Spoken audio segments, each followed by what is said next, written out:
देखिए, पिताजी नौकरी कर रहे हैं साहब। पिताजी को सरकारी नौकरी में मिलते हैं 50,000। पिताजी का सीना चौड़ा, 50,000 कमाता हूं। गलती से पिताजी को 2 बेटे हो गए।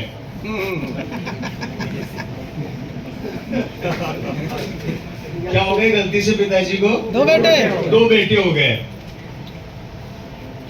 ये भी इंटेलिजेंट है, ये भी इंटेलिजेंट। अब पिताजी पूरी ताकत लगा दी, जैक लगा दी, चेक लगा दी, ज्यादा से ज्यादा दोनों बेटों में से एक बेटे को नौकरी की व्यवस्था करवा दी। किसकी करवाएंगे, इसकी या इसकी?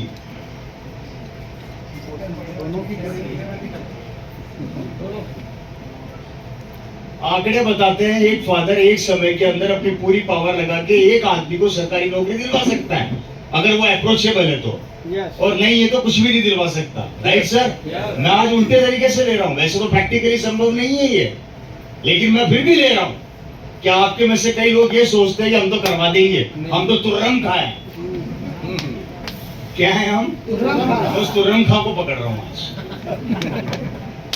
मैं तो कह रहा हूं कि आपने चेक लगा के नौकरी की व्यवस्था कर दी साहब। ये रवि शर्मा जी यहाँ मंत्री बने बैठे हैं। मैंने बोला ठीक है रामलाल जी, आप अपने बेटे को ले आओ, मैं नौकरी लगवा दूंगा, लेकिन 1 की लगवा सकता हूँ, 2 की नहीं लगवा सकता। बोले सर आप तो 1 की लगा दो। अब आप घर पे आए मिठाई का डब्बा लेके, हाँ मैंने सेटिंग कर ली, मेरा एक बेटा नौकरी लग जाएगा सरकारी। अब कौन से के लगवाओगे?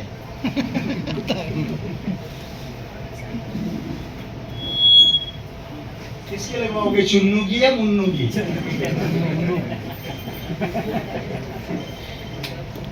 चुन्नू के लगवाते हो तो मुन्नू सर फोड़ देगा, और मुन्नू के लगवाते हो तो चुन्नू हाहाकार मचा देगा। अब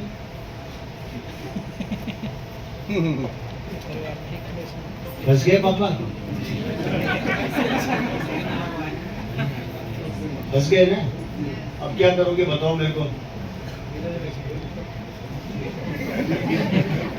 धीरज रखते रखते तो यहाँ तक पहुंच गए, अब लकड़ियों में ही जाना बाकी रह गया है।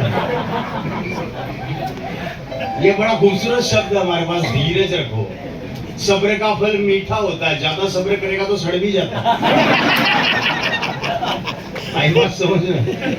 सब्र भी एक लिमिट तक अच्छा लगता है, उससे ऊपर सब्र का फल भी सड़ जाता है फल को। ये कैलकुलेशन आप समझो सर, ये कड़वा सत्य है।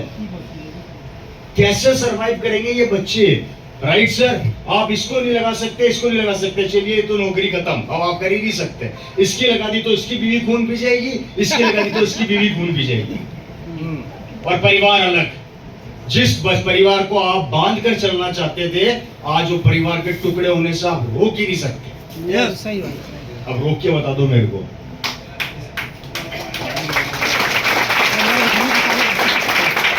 अब आ जाओ बिजनेस में कि साहब मेरी दुकान है, मैं दुकान खुलवा दूंगा। किसके खुलवाएगा? एक ही की।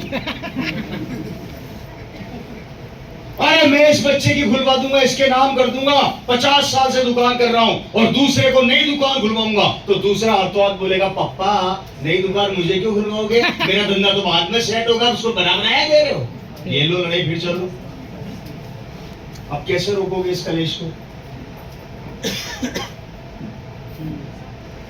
ये आंकड़े में आपको क्यों बता रहा हूं सर? ये हर घर की कहानी हो रही है। कहानी सिर्फ एक है, वो है पैसा।